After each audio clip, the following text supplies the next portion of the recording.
You're listening to The Sizzle on Iron Skillet Radio and Iron Skillet Television. Davis has an answer. Singleton had it taken away.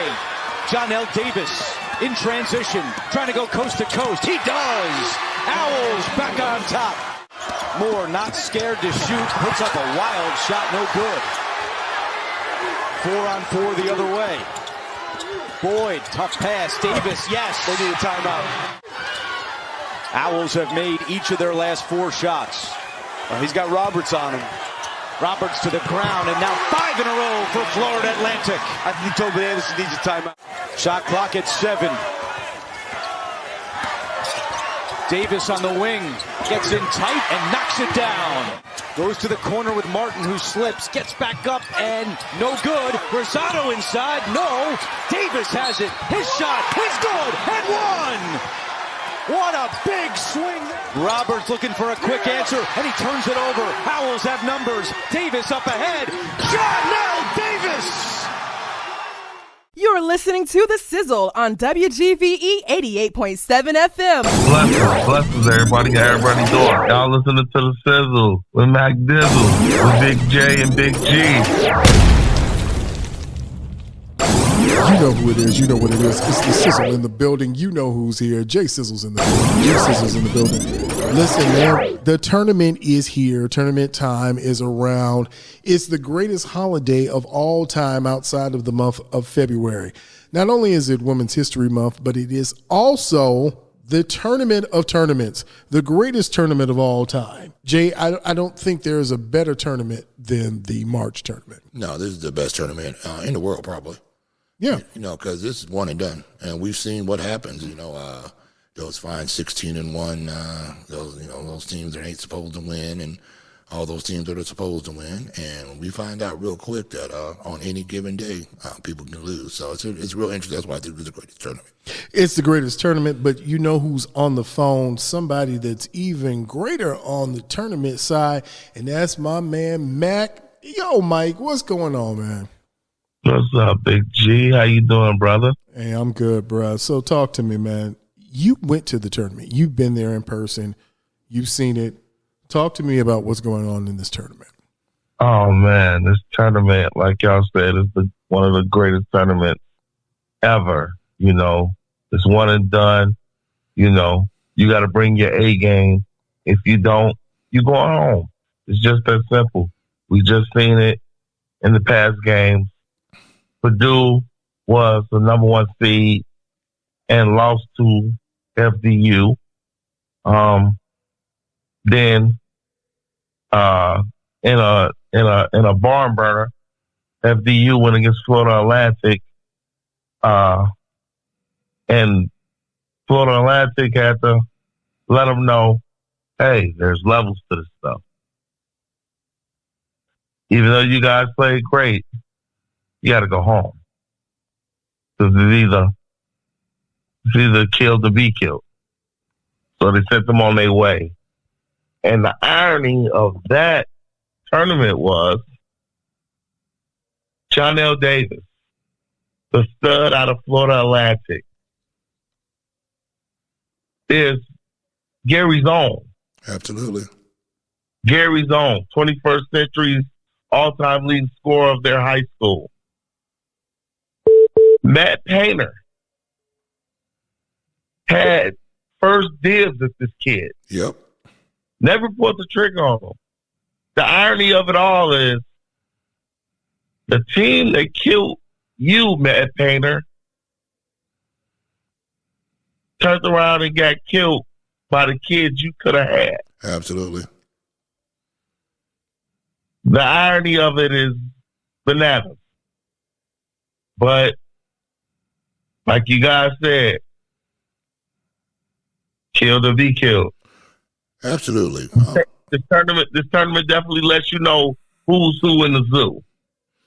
You know, the thing about this, you look at the young player that came out of 21st century, and he was getting some national notoriety, but there were people out there who really had opportunity to get this good, and they passed on him. And now you saw a guy who did not fade when the pressure came on, and he really put that team on his back, because there was times there they were looking like they were going to falter.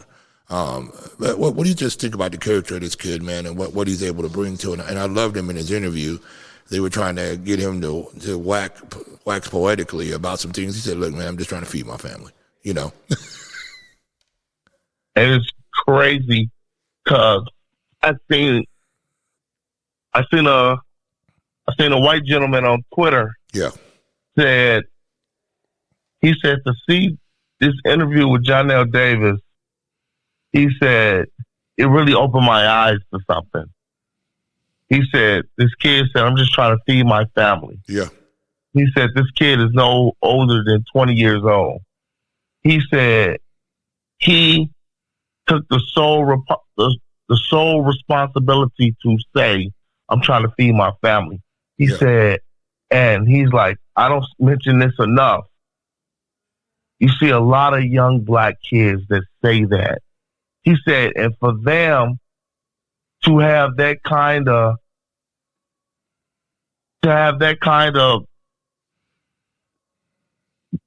I don't know the word for it, to have that kind of, drive. Yeah, pressure. To say, I want to take care of to have that kind of drive to say, I want to take care of my family and go out there and try their best to do it. He said, I'm sorry.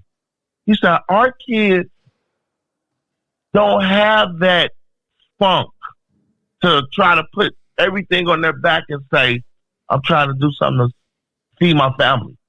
He said, our kids at 20 is still trying to find out who they are, still trying to, find their way in this world and have fun. Well, this kid is focused on, I have to try to feed my family. He's like, that opened my eyes to something.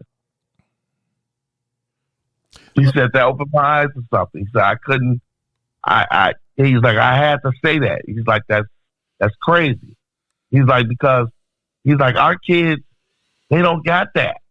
They don't got that drive to say, I'm going to feed my family. He's like, you see it more and more in the black community.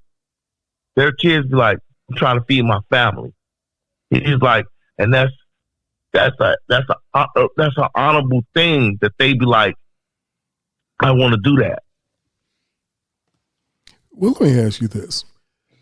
I always say that the tournament is the time you make your money. If you're going to the league, those young men who play in the tournament have to make their money in the tournament because that's where you get the chance to shine. So let's do a deep dive into Johnell. From what you've seen so far, has he made himself some extra money in this league, in the NBA? Is he going to be looked at pretty much how we looked at Dwayne Wade, pretty much how we looked at some of the other players? Jimmy Butler was one of those ones. That tournament time is when they shined, and Ja Morant, these guys came out, Damian Lillard, they all had their coming out parties at that tournament. Is this the same thing for Johnell? I absolutely think so. This kid showed in the game against FDU that he was the best player on the court. Hands down. He was able to do whatever he wanted to do when he wanted to do it. I think he would have had a bigger game than he did if he was selfish. But you can clearly see he tried to get his teammates involved first. Then it'll ease the burden on him. But when he seen he had to take over the game, he absolutely did. He didn't rush anything. He picked his spots.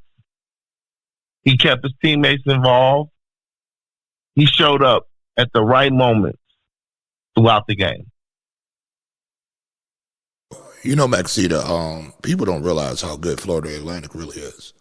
They rank in the top 50 in a couple of different categories. One of them is field goal efficiency and total rebounding. This is a complete ball club who's led by this 21st century Gary product. The question is right now, are we on upset alert going in to playing in this next round now? Is it possible that we see a Florida Atlantic team able to push itself forward. I think they're playing Tennessee. Is that correct? Mm-hmm. Yeah, they're playing the Volunteers, and now is this a step above what they have played? We're going to say yes, it is, but we can also look at Florida Atlantic and going, hey, this is no a team come lately type team right now. This team has been good for a while, and now you have a dominant player. And we're going to say that that's what he is now, a dominant player. We saw him take over a team. That was a pretty good ball club that they beat the other night. That was not a team. That was no slouch out there. Those guys were tough and gritty and able to battle, even though they were short in stature. What are we looking at in this next game coming against Tennessee? Do we think this is a team who really can go and beat Tennessee at its own game? I absolutely think so. Tennessee is the favorite. But one thing this tournament shows you is when you're the favorite, it's actually added pressure on to you. When you're the underdog, you can just go out and play your game. And, hey, we weren't supposed to make it here in the first place. As you guys saw when they played Memphis, Memphis had turned around and beat Houston this year. Beat Alabama. Houston was ranked 1. Houston was ranked number 1 along with Purdue a lot of times this year, and Memphis beat them. But when Memphis turned around and played FAU, that showed them, hey, it's put up or shut up. And that's why Penny threw that water bottle like that, because he probably felt like, I don't believe we just lost to them. But like you said, Jay, Florida Atlantic is a force. Oh, absolutely. They had a 20-game win streak this year. Penny Hardaway got beat. They didn't lose that game. He got mollywopped. And he knew he got mollywopped, too.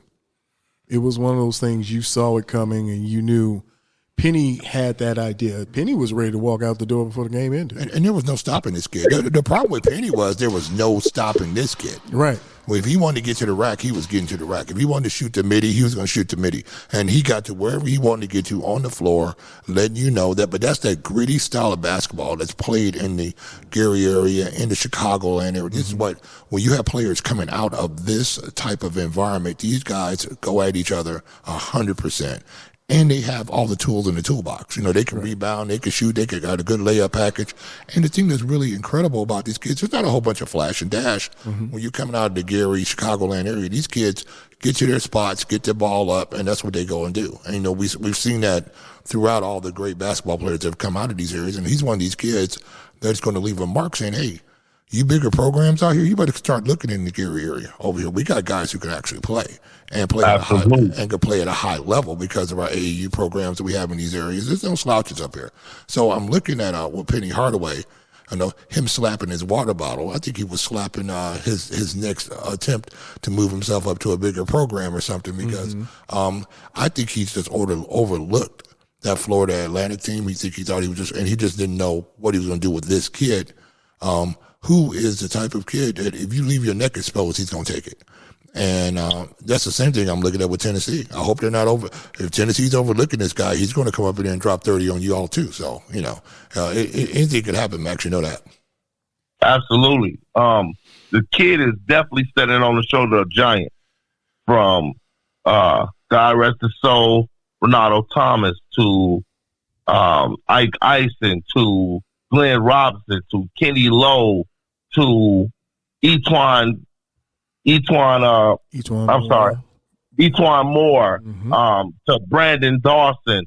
The list goes on and on. Like you said, don't sleep on this area ball players because they're built for the moment. They don't freeze.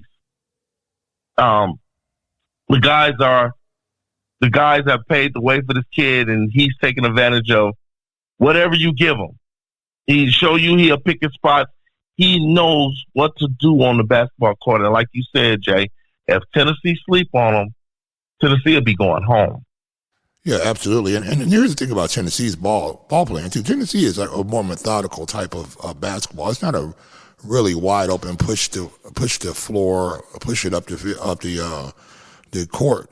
And we saw the reason why FAU was able to play against Fairleigh Dickinson, because Fairleigh Dickinson has a fast break type of style, and FAU was able to go ahead and mimic that same 5 style. minutes in. Now you're going to look at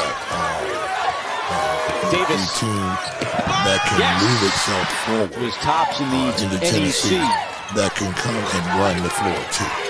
And this is my Davis. issue Nice move. with Tennessee playing against Singleton Florida Atlantic. tried to squeeze the pass They into look so Tweedy much that like a turns it Fairleigh over. Dickinson. 2-on-1. That was the Davis comparison with I the was left making. hand That finish. they can push the ball. And if Tennessee's not ready to run, they can run.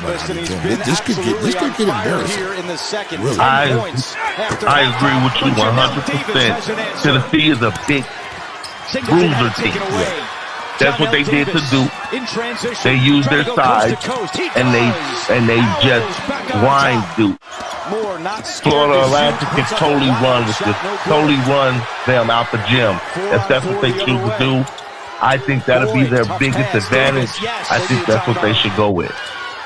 Owls have made each of their last 4 shots. Somebody asked this question. He's got Roberts on him.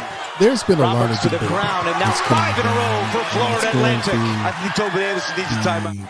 Shot the clock at platforms, 7. It's going on channels. It's going around the sports world. Davis on And the it's the wing. question Gets in tight and knocks it at the down. Blue Bloods. Goes to the corner with Martin, And who are the slips, Blue gets back Bloods up, still Blue and Bloods? no Are good. these Rosado programs inside, still the no. high-end Davis coaches? has Are they it. still the His shot. high-end Let's coaches? go. Are they still bringing in the kids, and are they still moving forward? We Roberts saw looking the for a quick Georgetown answer, and he turns just it over. hired Owls Ed have Cooley numbers. to be their Davis head up coach. ahead. Because Johnell Davis. the name, just the name alone, isn't enough to get some of these kids. You need some coaches who can coach these children up, get these players ready, get these boys ready, get these young ladies ready. Have you seen a shift in the type of players that are going to the Blue Bloods versus those who are going to the mid-majors and other schools who are coming into the tournament and causing havoc? I think so. I think that it's like that because the whole NIL situation. It's even the playing field. A lot of the Blue Bloods, old school coaches haven't really embraced the NIL thing, and other schools have. That's why other programs are able to land these kids.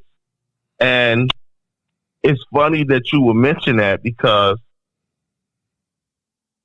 of the NILs, me personally, I don't think the kids get promoted the way they used to because they're so scared they have to give these kids something. If we just look back a few years ago, think about if NILs was in place when Zion played. Well, NILs were in place with Zion played. They were called boosters. We all three of us know that, but the average listener don't. The boosters make sure the kids are fine. Yeah. But when the NILs was set in place, you gotta give this kid compensation for his name, his image, his likeness. And like I said, imagine the last year before NILs was set in place was when Zion played. Now, let me ask you one quick question. Now, I'm going to let you finish that one thought. What about the transfer portal now? Look, man, stop stepping on my stuff, bro. Look, man, I had a whole other segment about the portal, and you just can't come in here stepping. And I want Max to finish his point, though. But how's he going to finish a point, and then you just drop a bomb on him? That's like running over somebody on a school bus, right? You just like, hey, I wanted you to cross the street, but let me run over you with this bus. I was just sliding it on the side. It's like a sidecar, Max. You just going to finish your thought, but I want you to think about that too. Now, since you were talking about this NIL money, right? This NIL money, right? What about if another team all of a sudden says, "Hey, Johnell, your image and likeness. Look, we got you on all the billboards in town right now. We got Nike. We've got Turkey Burger." The local barbecue shack. Everybody else want to throw something your way. That's right. Wings and Things wants to do some things. Wings and Things wants to do some things. Are we looking at a kid now who says, I just want to take care of my family, all of a sudden get opportunity to take care of his family? Because this NIL money is no joke.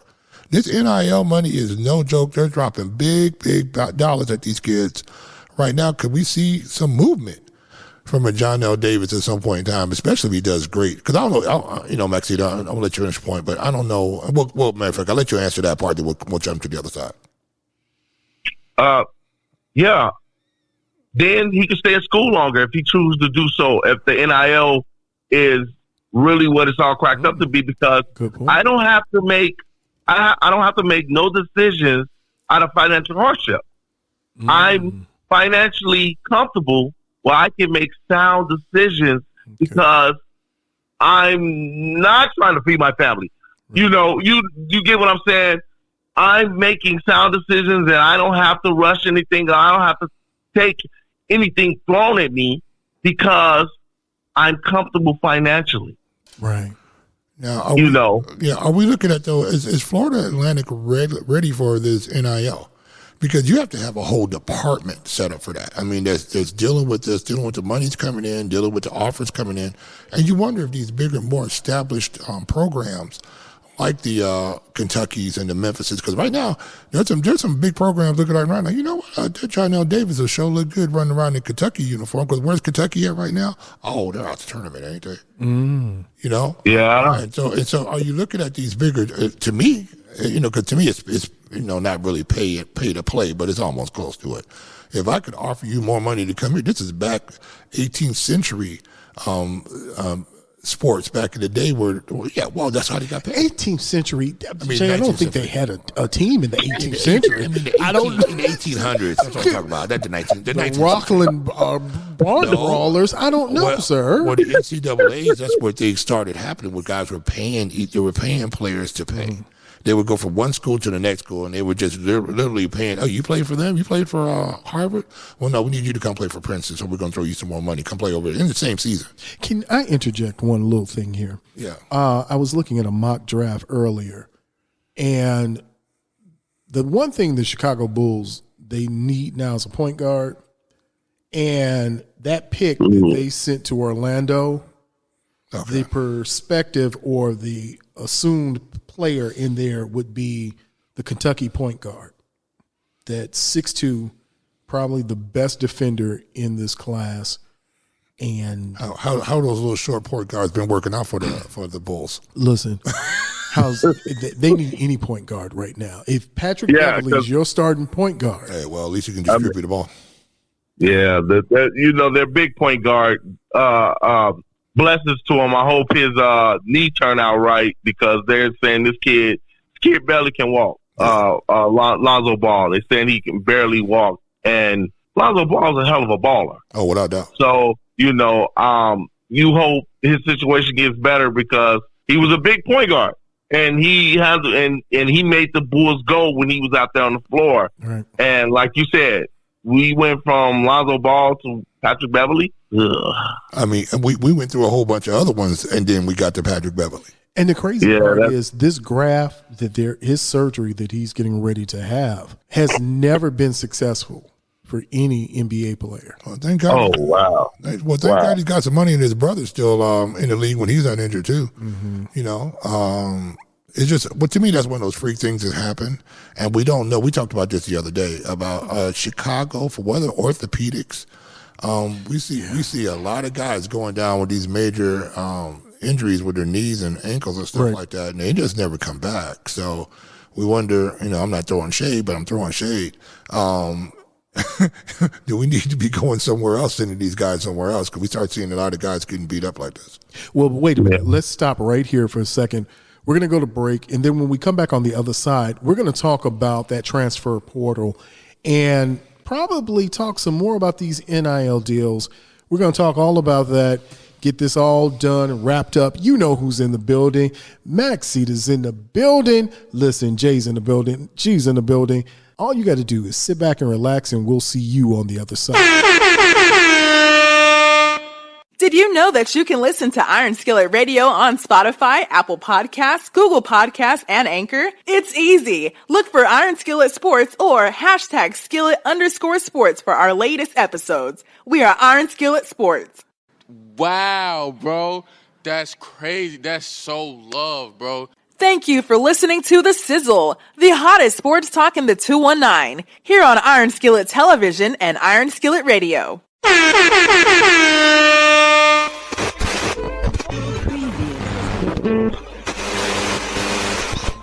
You're listening to The Sizzle.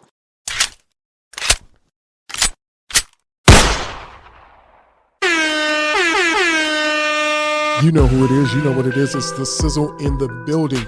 J Sizzle, G Sizzle, and our guest on the line is a Sizzle brother. Mike, before we left, man, so we were talking about monies, which you made a really good point. I never even thought about it from the perspective, if I've got NIL money coming in, if I'm a young student and you give me the opportunity to have a paycheck coming in, I don't have to jump and try and go to the league and then make a bad decision and then maybe get injured or maybe not get picked up by the right team and have to sit and wait. So how does this, because I'm thinking this transfer portal equalized the whole playing field.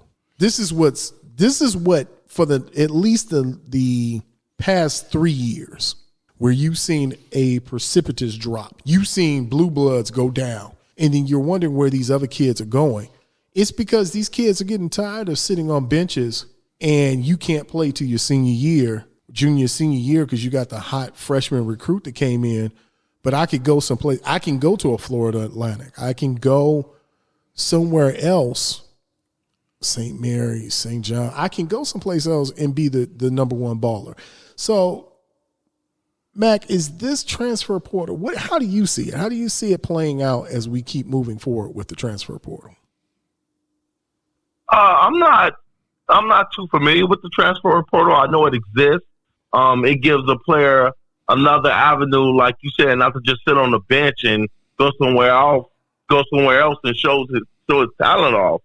But back like to the NIL thing. Like I said, it's in place, and a lot of people don't look at it from this view. Before the NIL thing was involved, you knew who were the coolest ball players in college basketball was. You knew who the best players in the country was. Since the NIL's been in place, like you said, the last 3 years, if you just wasn't a diehard, drag down, stomp down college basketball player watcher, you didn't know who the best basketball player was in college. Because when the NILs was set in place and we had to pay these kids off name, image, and likeness, they stopped promoting them. They stopped showcasing them. They stopped mentioning them on TV because they had to pay them. They had to pay them now. So until the tournament, you don't know who's who. You don't know who the best player is in the country no more because this has been set in place. Like I said, the last year before the NIL was set in place was Zion. Imagine if NIL was in place when Zion came, when he played. He would have been filthy rich before he ever made it to the NBA. Filthy. But because they got to pay these kids,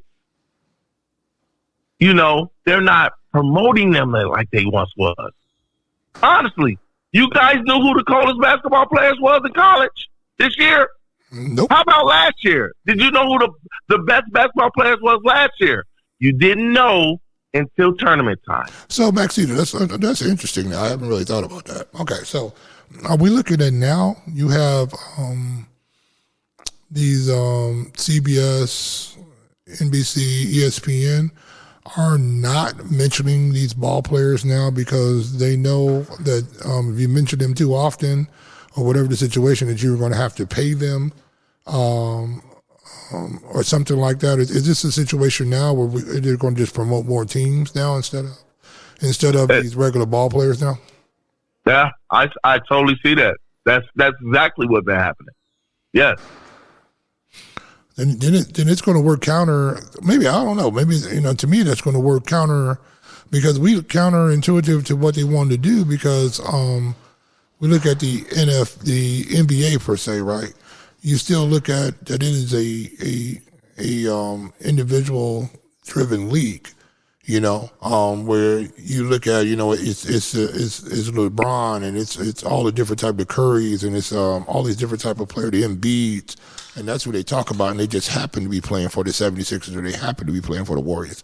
But you look at the NFL on the other side, and you do talk about some individual players, but it's always former Green Bay Packer Aaron Rodgers, or it was always Chicago Bears, so and so and so and so. That's a team-driven league, a lot more than it is. Even when you see young Patrick Mahomes, you still know that he's connected to that. He's not Patrick Mahomes by himself. He's Patrick Mahomes because he plays for that team. So I'm wondering now what the strategy is, since you brought this up, for are they going to try to minimize this nil money coming in? Because you could have a kid, okay, so what do you do about it? What a kid saying, hey, I'm not getting enough nil money, so I'm not going to play. Like you said, that's when he look into the transfer portal. I'll go, I'll get more exposure. I'll go where I can show off my talent. If I do go there, how would I be compensated? Is the NIL system in place where I can go off and do what I need to do, and I know I'll be compensated for it? Okay, Maxine, okay. Now, so you've opened up a whole can of worms now. I mean, I don't even know. Does anybody really open up a can of worms? Yeah, you can open up a can of worms, but then I think you would be fishing. Yeah, so okay. See, now you're going fishing. Yeah. So that's what you're saying. Now you're getting ready to go fishing. So right I understand what you're getting. So I'm gonna start going fishing now. All right. So Betsy, say the young man, one of the top players in the country in high school is sitting there, and a certain coach named Calipari, maybe, or we see Mr. Pitino is back in D1 basketball now. Yes. We know he had some issues and some situations going on. What about if he comes in with a nil money check of $100,000 and walks in the house? Hey, come play for me. He'll have one of the best recruiting class of that year. So what I'm saying, no ends or buts about it. Does that open it up now? Does that open it up that I can come in with a check? It makes it even. And like you said, we all three of us know the boosters was the form of it. Yeah.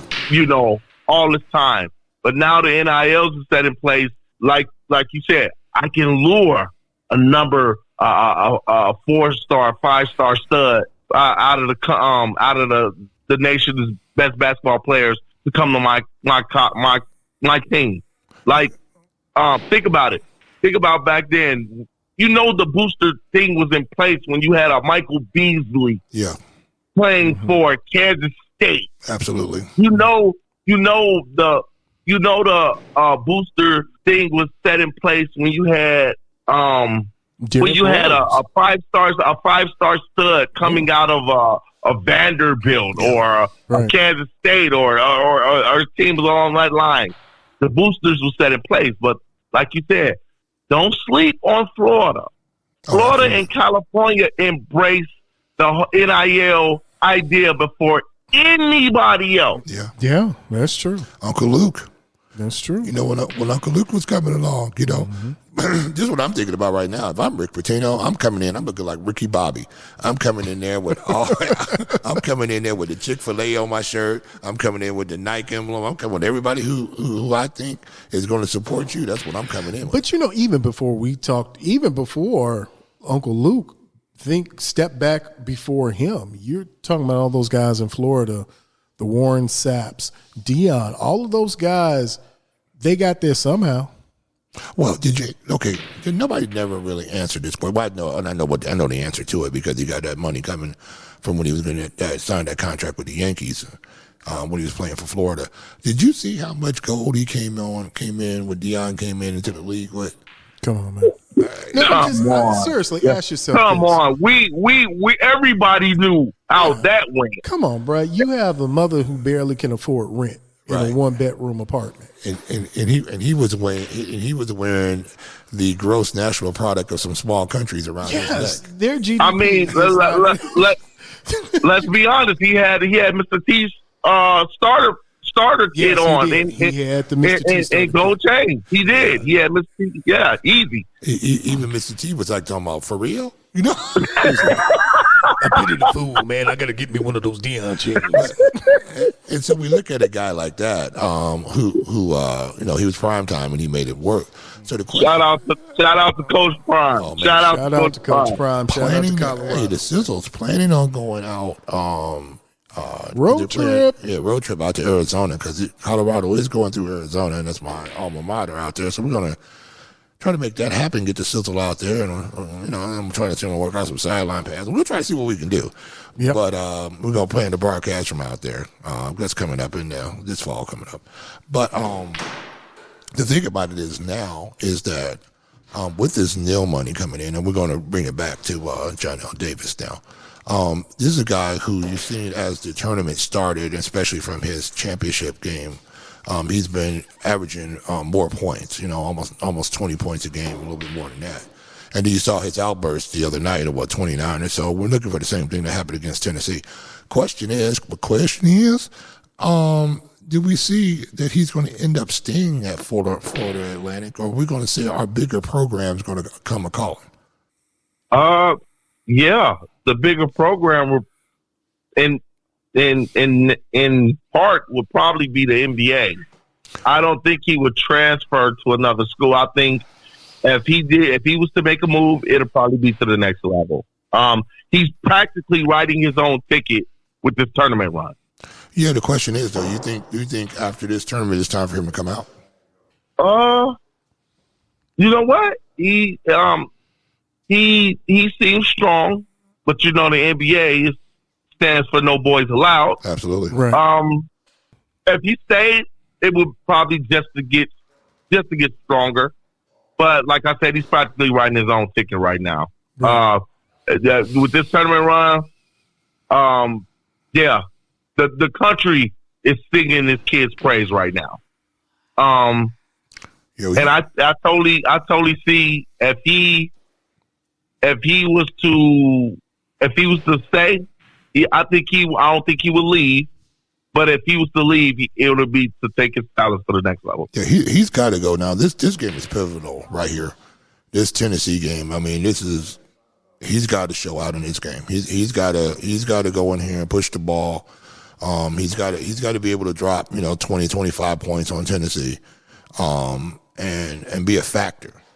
He need his I'm sorry, Jay. Yeah. He need his team to come play with him. Oh, absolutely. That's true. He need his team to come play with him. That's true. That's what took place earlier in the game. Yeah. He was trying to get his team involved, and then when he seen his team tighten up, that's when he took over the game. I think he's going to take a special. Go ahead. I'm sorry. Go ahead.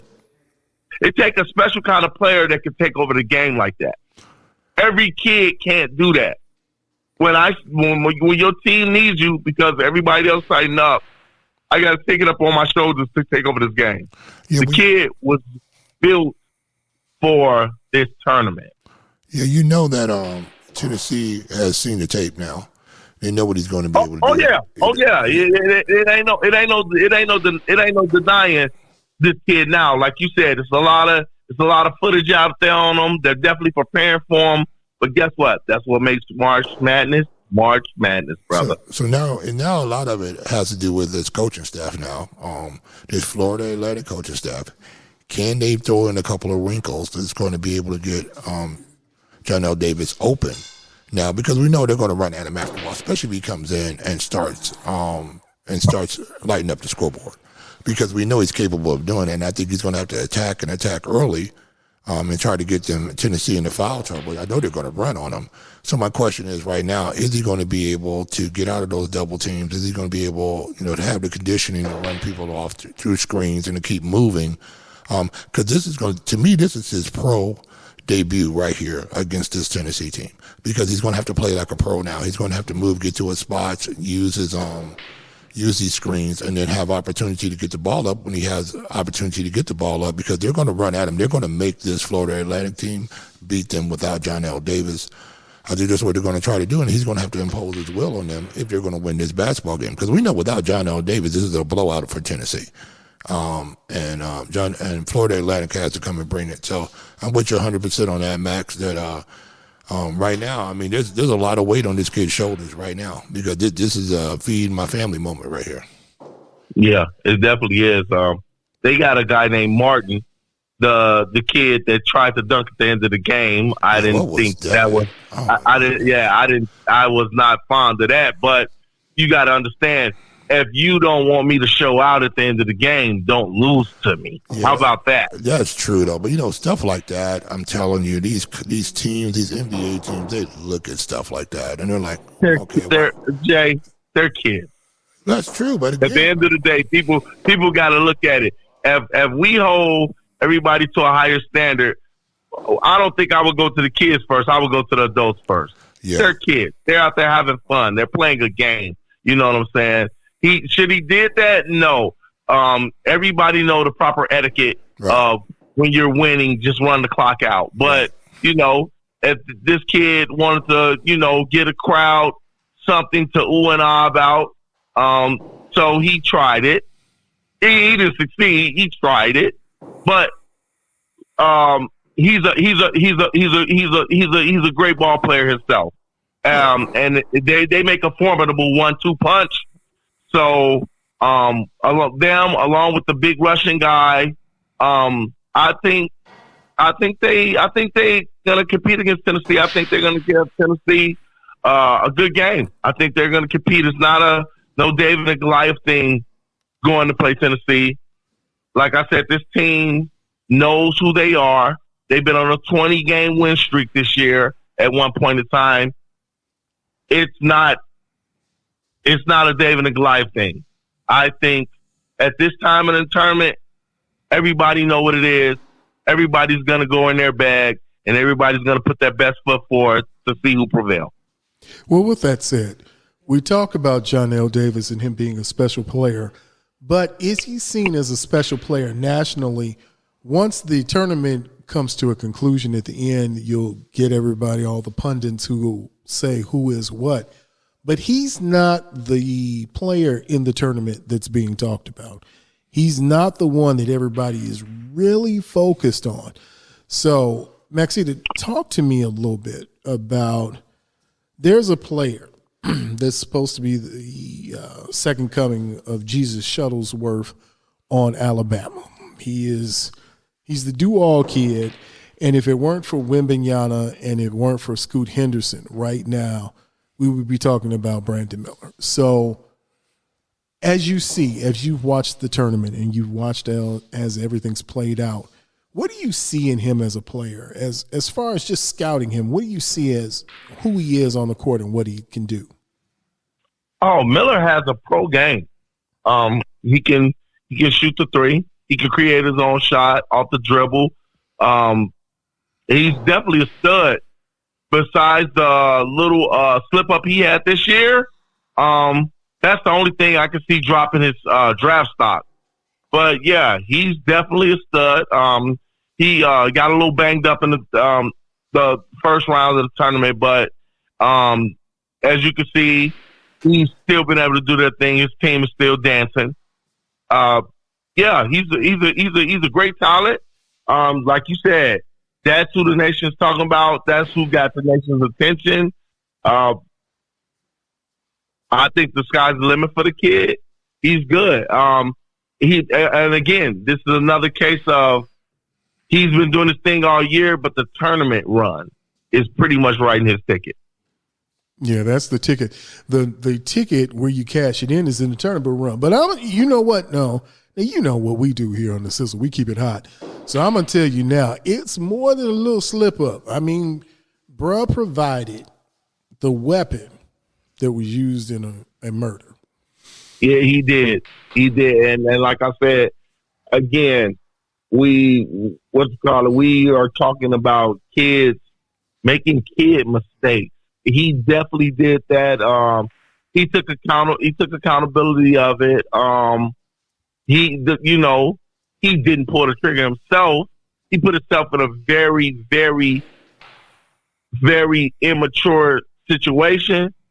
Hopefully the kid can, dissolve it and show that it was no wrongdoing on his part. Or just be remorseful of the situation. Be remorseful if he did take accountability and just, for the most part, man, just You know what I'm saying? Try to learn from it. If that's allowed, try to learn from his mistake. I'm looking at it from this perspective, and I haven't brushed up on my law books lately. You know, I play an attorney only on the radio. But here's the thing. I'm wondering if this opens him up as being liable and liability when there becomes a civil suit by the family of this young lady. Once he goes to the league, then they can get some league money because it's a foregone conclusion he's going to the league. Yeah, that's 6'8", true. 6'9", with handles, they can shoot. You know, there are all the comparables there. They're the Tracy McGrady comparables. They're the Carmelo comparisons. There are all these comparisons, but I mean, even though it's a juvenile move, we see it in the NFL with what's going on right now with another Alabama player. Wherein, and here's the thing, I didn't even know this, Jay. Yeah. I remember hearing about the Alabama, I remember the young lady drove off the road, hit 2 light poles, and then ran into a house. Yeah. I didn't know. I had no idea that was all tied into that drag racing thing. And now you got a kid who came into a pro time, 10 pounds heavier, not looking good, and now his draft status is really in peril now because it's dropping. He's dropping quickly, and I'm hoping this same thing doesn't happen with Brandon Miller. Well, the problem with Brandon Miller is that he hasn't been charged with a crime. You know what I'm saying? He hasn't been charged with a crime where he wouldn't be playing in the tournament. You know, I didn't know the gun was there. You know, and until they could put him with the gun. Well, he admitted he brought the gun. What I'm saying to you is that he hasn't been charged with a crime. Yeah, I get it. You know what I'm saying? So, but he's been charged with a crime in the open public. I think it's played a lot of it's weighed on him. Justice has the blindfold on. And, you know, we had to go what's going on in court because that was the case. Look, right now, there'd be people saying he shouldn't be playing in the tournament. There were. Right, but he's playing in the tournament, you know, so there's no legal way to keep him out of the tournament. True. So what I'm saying to you is until there's a legal way to keep him out of the tournament, then that wasn't, and so that hasn't occurred at this point in time. So the issue is, just like with any of these kids, and I know Maxie was talking about kids, but the issue is that millions of dollars are going to be invested into these kids. And why are they going to be invested into these kids? Because now you're about to bring you into our corporation. What is our corporation? This NBA, this basketball franchise you're coming in, these are billion-dollar corporations going on right now. Right. And you are an epic piece of that. You're one of 12 to 15 parts of that product that we're going to put out to the public that we have to sell to the public. And as we know, there is no person that is above the league, not one. Right. And so you look at, they will drop you out that league. Look at John Morant. Mm-hmm. Look at Ja. You know, Ja's running around. And did he break any crime that Ja committed by showing those guns out? Was that the only rule? No, he broke a NBA rule. It wasn't a crime. Let me ask you a question now. So now, if I'm a gun owner in the NBA and I go out and shoot, and somebody takes pictures of me shooting at a range, is that something now that I want to catch flack from the NBA because I go out to a range and shoot a gun? If the NBA tells you cannot carry a weapon, I don't. But here's the whole thing: we have a number of NBA players that have weapons, right? If you live in a state that you can have weapons and shoot weapons and stuff like that, and you go out to the range and you shoot these weapons, then displaying the way I think it was the manner in which it was displayed. You know? I agree. I agree with Jay. I think it's a conduct thing with the NBA. Absolutely. It's an image thing. It's an image thing. And so when you start looking at this image, and now you look at this young guy who's been part of a situation where a young mother gets killed, you know, the NBA is going to look at this and go, well, hold on, wait a minute now. We don't know what Alabama's policy is, but let's look at this situation concerning us. But right now, the NBA can't do anything about it because he's not paid by the NBA or any affiliate of.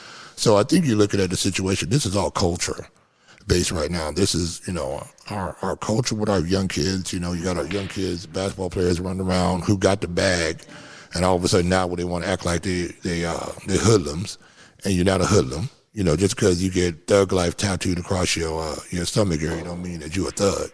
So the whole issue is there a time coming now where our young players going to have to change some of their affiliations because now it's going to start costing them dollars at some point in time. Because we saw, there's been a number of endorsements dropped from Ja, and I think his people are doing a really good job keeping Ja sort of in where he's fully not getting cut off. We don't see a Kanye West move yet, where everybody's dropping him left and right. So it's going to be interesting, especially with this kid with Brandon Miller coming into the league now.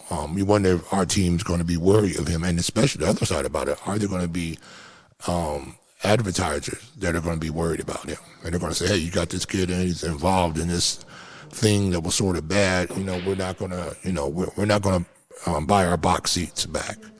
Because it's going to look bad because we promote, baby formula or whatever we sell, or whatever the situation is, and we can't be affiliated with that. So there's this wonder now, our young guys, if you're 18, 19 years old, you got to think about that one night out and these things, where are the dads and where are the moms? They were saying, hey, look, you can't be out here doing stupid stuff. Absolutely. And you better believe these league teams are going to definitely check his mental before they invest these millions of dollars in him, because he's going to be a face of that franchise. He's going to be a part of that community. They're going to want and expect the best out of this kid, and they're not going to be willing to invest that kind of money in a kid if they see he's going to be a liability. And, there's so many questions, so many things that haven't been answered. But I think one of the things we've talked about in really understanding how this tournament is playing out, where these kids are going to be getting money from. And look, man, this is going to be amazing. It's going to be an amazing run. So, you know what? I know everybody's bracket's busted. I think it's less than 10% of the world. My bracket's still good. What? Hey, you see, you guys see, ever since the last couple of years when they said if you can come up with if you can predict the NCAA tournament, you get $1 billion.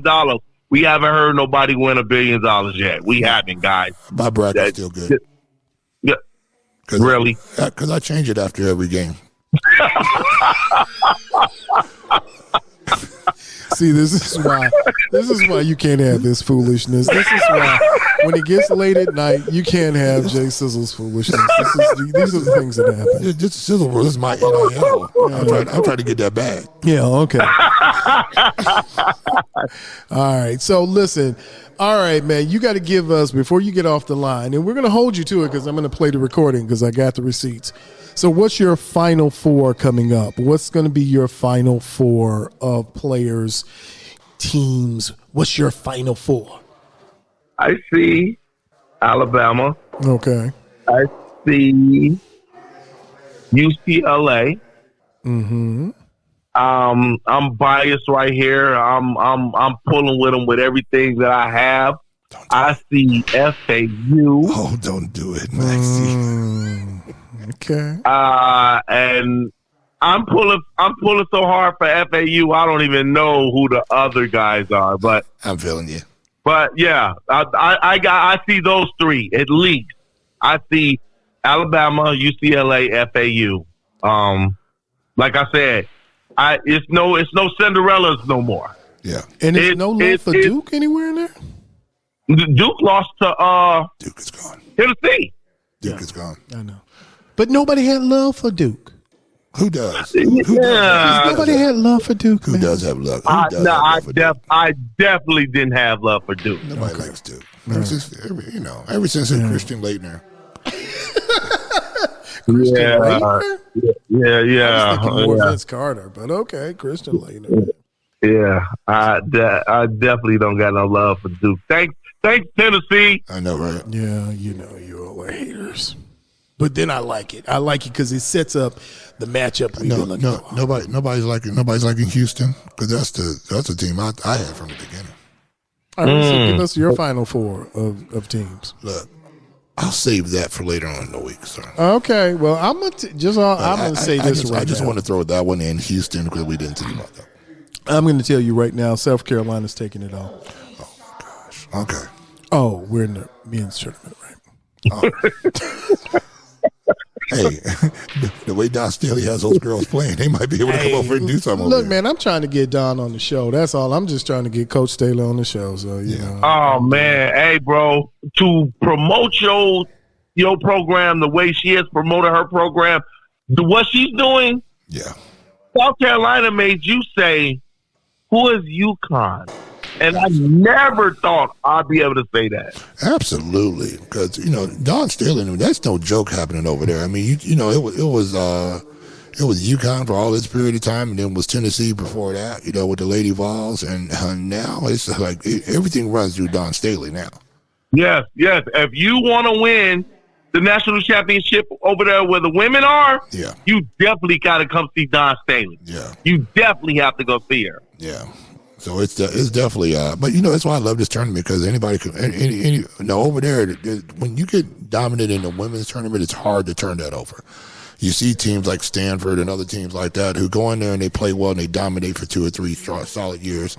The NCAA tournament used to be like that on the men's side, but every year now, because of these mid-majors coming up like they are, and like you said, it's nil money, it's a coin flip. I mean, it's an absolute coin flip. Anybody can win it. If you get into that 32 round, you can pick almost anybody at that point. So, well, really. All I'm saying is the door is open.